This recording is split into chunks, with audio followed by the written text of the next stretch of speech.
Okay, here we go. Hey y'all, welcome to the camper.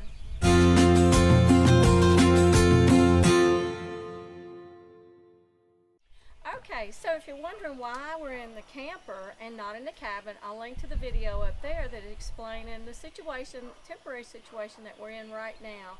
But the purpose of today's video is we were tagged by Patriot Farm to do a 10-question collaboration about our homestead.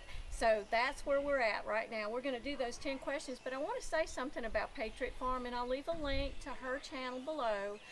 I want to thank them for what they're doing for our country. Her husband is actually deployed, and she has been deployed in the past, and they're just great patriots, and that's a wonderful, appropriate name for their farm. So, with that said, we're going to start on the 10 questions. Ready for number one? I am. Do you homestead full-time or do you work outside the homestead? Well, we're going to answer these questions probably together, right?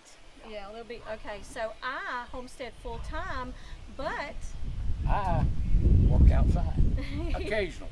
Occasionally, that's exactly right.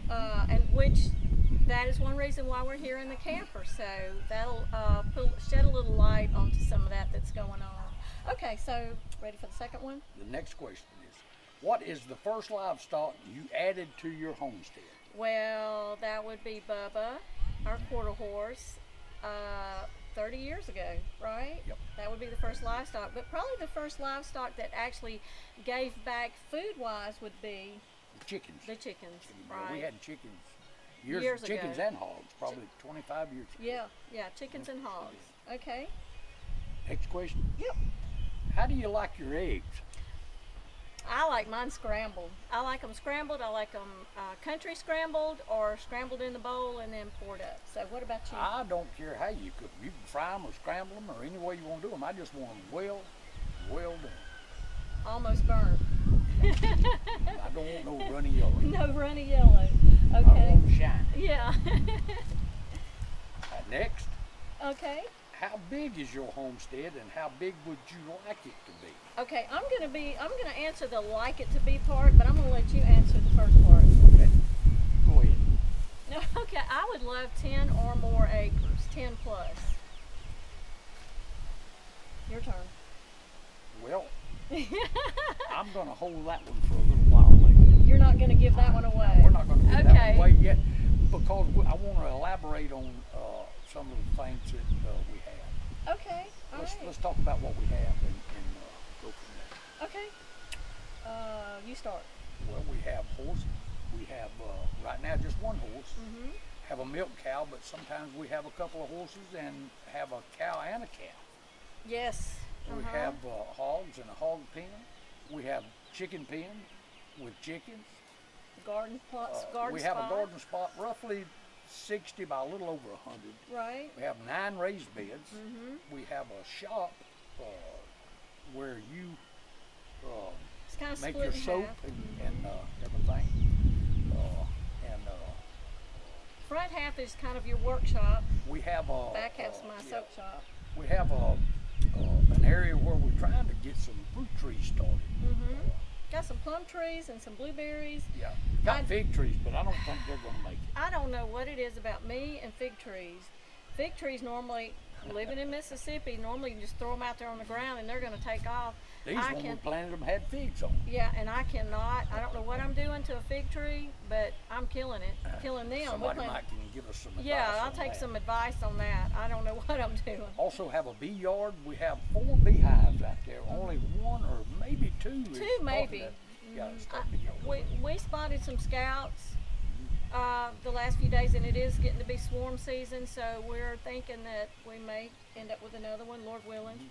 If not, we'll do something pretty soon to start another. Yeah, And we've got 1 or 2 of them that need a little work. Yeah, they need to be Close brought up up some and of the cleaned holes, up. yeah. Yeah. That's Okay. All right, next question. If you're ready, yep. Yep. This is number 5. Okay. I think. I don't know if I got them in order, but. What are some homestead skills that you would like to learn in the next 5 years? You want me to go first? Yeah, you better go first. Okay, I thought of several, but one of them is I want to learn to knit. I crochet some, but I would love to learn to knit and also learn to spin yarn on a spinning wheel. And I thought of one today, and this morning I can't remember what it was. Another one, but that's two right there. Maybe processing large animals, just to know how. We prefer to take them to our local processor, but I would like to know how in case there was a need to in the future. Yeah, if there was a if there was a need to at the time to do that, I don't care nothing about that kind of stuff. I'd rather somebody else do that. If there was a need, I'd be glad to. Absolutely. Something I would rather do that than look at a hungry family. So. Well, and also that's helping a small business keep them going too. So when we patronize the local slaughterhouse or butcher, the one that we use is family owned, several generations work in it. So and it's local. So it's just a win-win for us. I'd like to know a little bit more about when we plant something how to get it right. You know, how to soil how to conditioning read maybe. how to read like the that. soil and how to read the plants.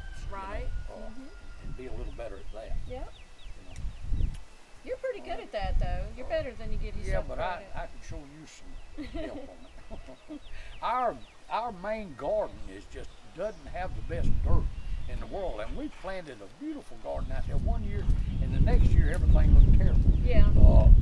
Thank goodness we do have a lot of raised beds. We've got 9 raised beds. 9 plus, probably more coming. And thank goodness for them. But I mean, it's hard to raise corn and peas and in a stuff raised like bed. that in a raised bed. Well, and one thing that we are getting now that's helping us with the raised beds is the barnyard compost, because we're far enough ahead on it now that we've got one almost done as another pile is working. So we've got now getting a pretty steady supply of some good compost for the raised beds, which cuts down our monetary expenses of buying bagged soil for your raised beds. So that's a plus there. And that's the cycle that you want to establish on your homestead, is everything goes back and it has a purpose, even the manure. So And you'll link to that. I'll link to that one. I've got a video on that. I knew that was coming. Horse manure versus cow manure. If you want to know my thoughts on that, somewhere up there we'll link to it. What is your dream homestead? Oh, I'm living the dream. Isn't that the truth? I'm living the You dream. know, I mean, we don't have a whole lot, but I feel blessed with what we have. Absolutely. I have no complaints. There's a few things that I want, absolutely nothing that I need. Living the dream. It's I seen the other day, it was a picture that we had taken probably a year ago that we done this, but it was a picture of our supper. And I seen on there where everything that we had for supper that night. We had pork chops. We had a salad, a cucumber salad. With cucumbers, tomatoes, and onions. And we had red onions. Zucchini and green fried tomatoes, and everything we had at that meal was raised right there on our place, and that was a good feeling. That was a good feeling. Where we have to be careful is getting out there working so much and so hard on that. We don't have time to cook. We have to run and get a pizza. Yeah, I think we practice the 80-20 rule. About 80% we eat from the homestead, but there's 20% of the time that you're just like, oh my goodness, I've just got to go grab something. So we're guilty. We're not perfect. What are your thoughts on fake meat? What in the world's fake meat? I think it's supposed to be, I'm not really sure. I'm thinking veggie burgers and stuff like that, and it's supposed to taste like meat. And you know my thoughts on anything it's supposed to look like wood, or it's supposed to taste like this or something. Just do the real thing. Well, yeah, I'm not a fan. A big meat eater. I want meat with my meal, but I don't have to have a lot. I love vegetables. But now the meat that I eat, I want it to be, to me, like I said, turkey bacon is fake meat. It's fake meat. Turkey and bacon shouldn't be in the same sentence. No, I want regular meat. No, real meat. We don't do the fake meat, and as much home raised as we can do. But definitely, no, we. And it's on that, talking about that home raised meat, just like the hogs, and y'all took off, went back home and took off hogs over Easter. Saturday, over the Easter past Saturday, week. and those hogs, from the time we had them which It we was got about them as 8 small weeks. feeder pigs. I think they were 6 or 8 weeks old. And got them up to probably somewhere around 150 pounds. We don't even know yet. But Or more. took 'em on. They was fed on non-GMO.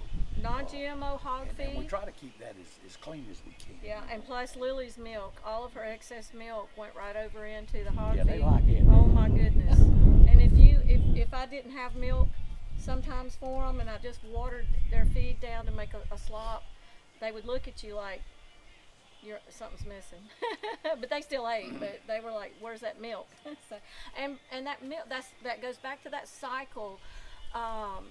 Sometimes Lily is just she is right now producing so much. There's no earthly way, time-wise, or just no earthly way that we can use it all for our own consumption. So it circles around and it goes back into the hogs, and then it comes back to us in a different form, and it makes some wonderful pork, tender, just wonderful. Okay. Number 8.